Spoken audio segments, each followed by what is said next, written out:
I walk over being Baba to that TV, so when I was saying my Jibrain, I'm more shame. And then so, and then the Bissam can want some, Bissam video which I'm not share a fire in Ghana hospitals, home hospitals, ne dear, I are for a firm of Ghana. Now, there's a video and be actually the motion video. Na munche be and I say be a friend say hospital e Ghana. Be a your friend say hospital a sebi wo yare na okoji ayarehwe. Na o hwe video yi wie a na dem work no maka to aso. Enu nti wo dem hwe video yi ye hwe wie a na dem work no na maka because me am more personal experiences be a before more Ghana and sana me free wa ba. E fa me papa e na me cousin ba ko na ye call hospital na ti be a firm no meka na minim se nipa bebre na go through sa ti be anim na esi ye kama mpanifo asoti na ye pekwa be fa so a be ma ye hospitals no ai be bia ye hwa yare ne se be bia sebi ye twa nipa nkwa so enu nti no wo de mu ye video yi ye hwe video wie a na fe de mo ka na maka ti mu ntwa me ba ye de video ni be kire mo.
Busiafo se mo hwe video yi a ye nyina hwe yi na te se o dwene ho a on tiasie se oman mua a sovereign state a wo mpanimfuo da no na hospital mua a district hospital or a regional hospital me come ya kan na me ko hu ye na me say enti 2017 review na hwe hospital obi a ade hye ne kon se accident na wanya na ade hye ne kon na ebia ne spinal cord ka na ho aka enso hwe baby ade na tsena na hwe empa a ayari ni ana sepsep ayari ni ekwa akoda so na empa o da so wi obeda so kra obi wi nsina so yare no say times 1 na akoye times 100 now so na ye be bosika so a ye dia ye niema emfaso ni so a na ubisa won say o man Ghana boni ben pa na yaye e boni say ye be yi mpanifo so medi ani mana say boni say ye wo ye ndi be hwe Ghana hwe hospital a wo a kroma ye say district hospital na the patients sebi and you be no person obeyare and as obi no afraid yare ma ne ho na wo yare na wo ko hospital na ko pe ayare hwa hwe ba bi a wo ko na hospital no angasa yare kra wo hospital ho we mu nyina ye niema esese omanfo esese ye mayadwe maso na ye penifo ye mo nu se ene se omu hia ye se ye konko ye demonstration no be church 5,000 o my 5,000 we are no ma petition amaye no akoto mu bia amaye na ye di echi o kira kunya akotutu na akobo unan afi da hospital peni nu hu ni biem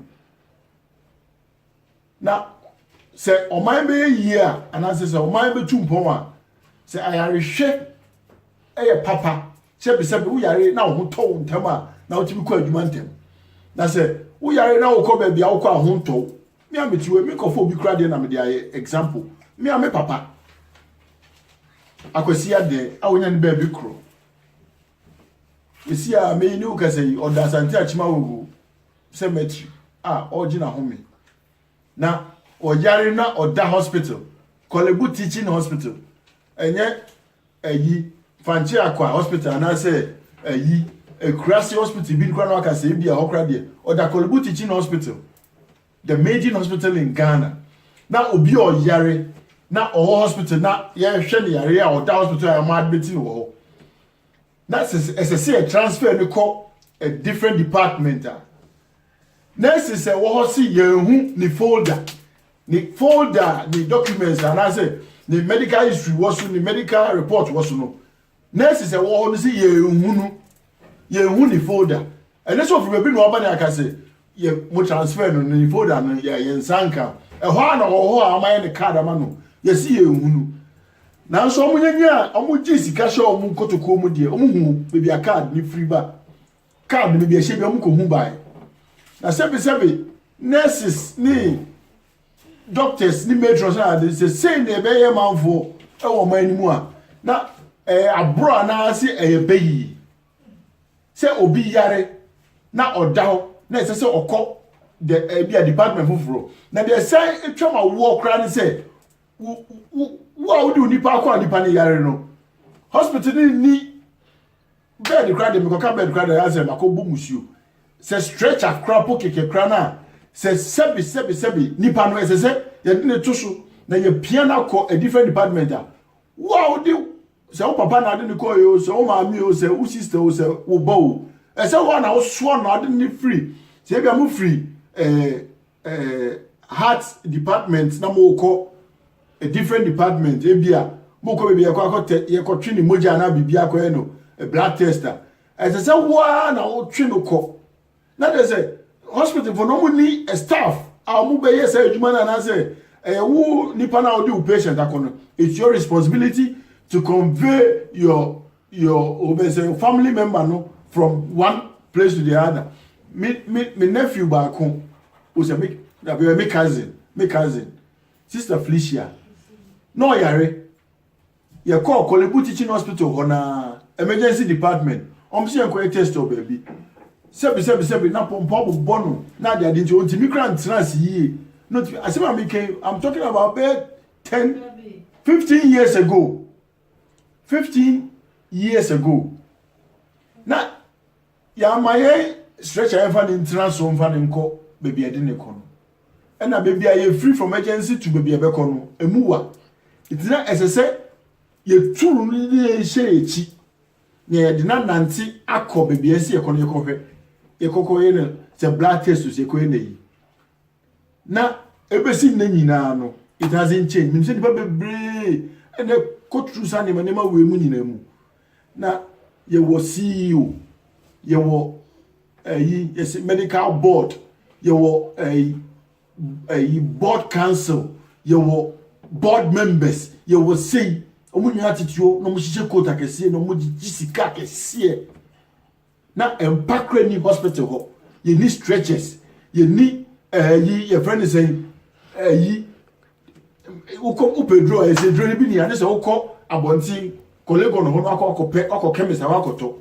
na yeti omamu na say etuti ye manfo say ya na den eye boni se ye wo so ye Ghana ni anase na menu aba ko de bi o ka so ye owu no oba biem na se ye ka se ye ko unu baby na so ti se chim a on da because ye nya wo tu ma say it's a curse pa mo cho kuma ye nya se bibia na ye ya na ezade akoko ma aban nurse sanam wo ho sa time na obi yare da ho a ni folder da ho ba yesa se mu pesika she muto ko mu ti mu si mu hunu ni folder na magic she muto ko mu no nyame na ehwe mu sebi nurse ye adwubu akofa to nso a nyame ene edi ama wo se fa buo nipa ma nipa ntena na wo de ko buo ma nipa wu a eso ho aso twe no e da ho de twe ho na won twe me ba me sa be ka ba kwa toaso e de apisu na yahwe nti me basisi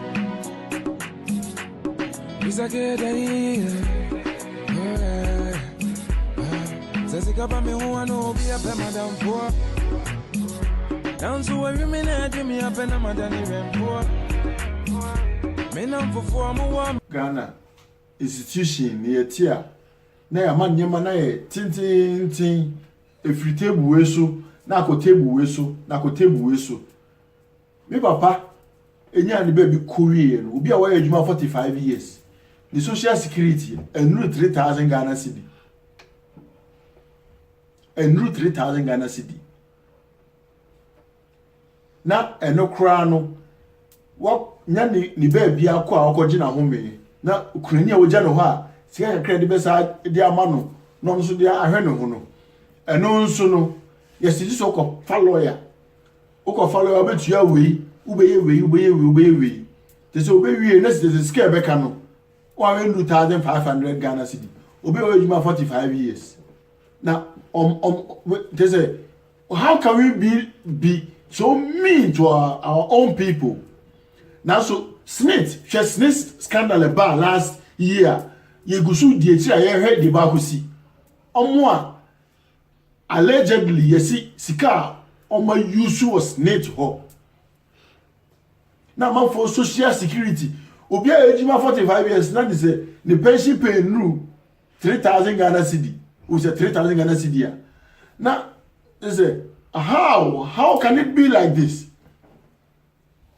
na ye bo sika omu bo chairman oji omu city allowances omu ji omu ko chiche ko omu ka condition mu na omu pedie clothing allowance ni nyema omu ji shom go to ku na omu breye adwuma na obewie na mo browa kakra obeji kran so no gise no so no ko fa ho lawyer wa sa tue sika na ye ti omu na se de bia no esikafo no mu interested there because onu do be as chief ni ahwe no na o heni na odu aye hwewanim na adentina selective justice wo ye mamusa bonisi ebe hia wana ana se obi pense ebe ye ohiani eni ti obi ani abria de obi bi obi ye ske bi obi ye na manfo effort through all means to be rich because se ehia wo Ghana ye muso krayo enipa tata anobe no bi wo be o catch ruby but again ni pani bia ubi bi yare na ni pani bi na rengi na no arengi hospital yes okay yes our boss and pani o create empowerment nipa no ehia ona oni mo bia de a udi ekọ na konako aden o mai ma ku etim no ye wo nipa bia ye wo high class people omo de omo exempted omo de omo ye ntachi omo de omo pe no me o man ni mu de omo pe bi omo ti ka chiro bia obi antachi omo obi ko wia akokọ ba akopẹ ni e na 10 years 6 months 7 months 8 months 2 years no be discount millions only o score for lawyers o score for serial callers mo from bloggers na mo tutu musica no ni o mo di obi atem na onu de di court akonya basa ebe hu na openi ejekum na metie no pizza be was wechi santam na asem no ya se no na obi wia banchi bottle ba coupe na ko 7 months 8 months no be wia millions of cedis no de akokọ takonya basa ebe wia se ne nti wan se mbiem ebe wan ni ba no na mo no enjoy the sika na arentino mine yetim ne ne sa are na mran efebe ebinum na efebe ebinum uyo heni di asem to a amane uyo skani di a wo ska be fa lawyers o be fa nkrofo a o be hire omo a o men na radio stations obi company e dinatem obi ka we pa na shut it down obi ka na shut down say omo de don pe bi omo timi ye na hia ona say o de asem to di a unika mafo why Ghana why omanfo mo sorry. And they said, Drew say, a campaign, and from next year, 2019, 2020, by Kotuabai. And you open nam ye fear near here. Now, almost we hear say, Uncle, near Conco, ye campaign, a moment. But ye dear, omo yenya post wi omo nwe ne ho bi mo ma yen sorry so manfo na ye man mu sa afidi ni abi na ehunu se ne de bia mbetime use yen sa enu tie busuafo me da mo ase se munya abre Matata TV and so now instead of me no mesa koso ada me proud sponsors Ultra Tune Auto Service Center Smithfield 729 Hosley Drive Okohoa Brasame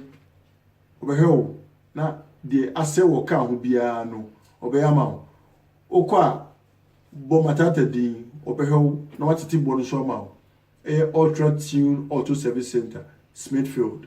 Ultra Tune Auto Service Center Smithfield Hosley Drive okwa Brasame behel me da mo ase na me aduma da se ni me se hye biem mo ma bye.